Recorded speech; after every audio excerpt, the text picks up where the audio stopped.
Rush, in all of this talk about gay marriage, I haven't heard what you think about it.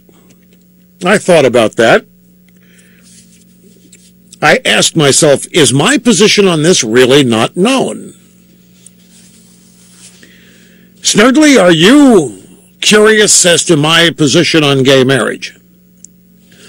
Well, let me try it. A friend of mine sent me a note, actually, and it's got some things in it that I think are on point. And as usual, what we're talking about, again, with the left, is the language. The language game. The left really excels at changing the language to benefit them politically. And they do it in such a way that a lot of people on our side have no idea what's happened until it is too late and the issue is already lost, which this issue is. This issue is lost. I don't care what the Supreme Court does. This is now inevitable.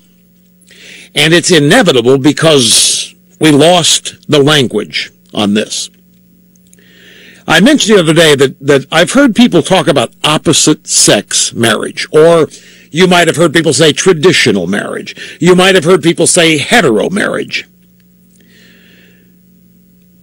I maintain to you that we lost the issue when we started allowing the word marriage to be bastardized and redefined by simply adding words to it. Because marriage is one thing.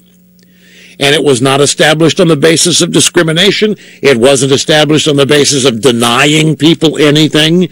Marriage is not a tradition that a bunch of people concocted to be mean to other people with. But we allowed the left to have people believe that it was structured that way. And I would go so far as to say that there are some people who think marriage is an evil Republican idea, simply because they're the ones that want to hold on to it. So, as far as I'm concerned, once we started talking about gay marriage, traditional marriage, opposite-sex marriage, same-sex marriage, hetero marriage, we lost. It was over. It was just a matter of time. Because once, and this is the point that a friend of mine sent me a note about, he said, once you decide to modify the word marriage, then the other side is won. Or at least they're 90% of the way home. The best thing that marriage had going for it was basically what they teach you the first day in law school. If you hang on a horse a sign that says cow, it does not make it a cow. Although today it might. And that's where we are. 5 plus 5 could equal 11 if it works for the Democrats. And a cow could be a horse if it works for the Democrats. The thing is, discrimination has never been a part of marriage. It evolved as the best way to unite men and women in raising a family and in cohabitating a life. It's not perfect, the divorce rate's what it is, but it evolved as a purpose, with a purpose. It was not a creation of a bunch of elitists wanting to deny people a good time. It was not created as something to deny people benefits, but it became that once we started bastardizing the definition. But discrimination is not an issue, and it never was. No one sensible is against giving homosexuals the rights of contract or inheritance or hospital visits. There's nobody that wants to deny them that.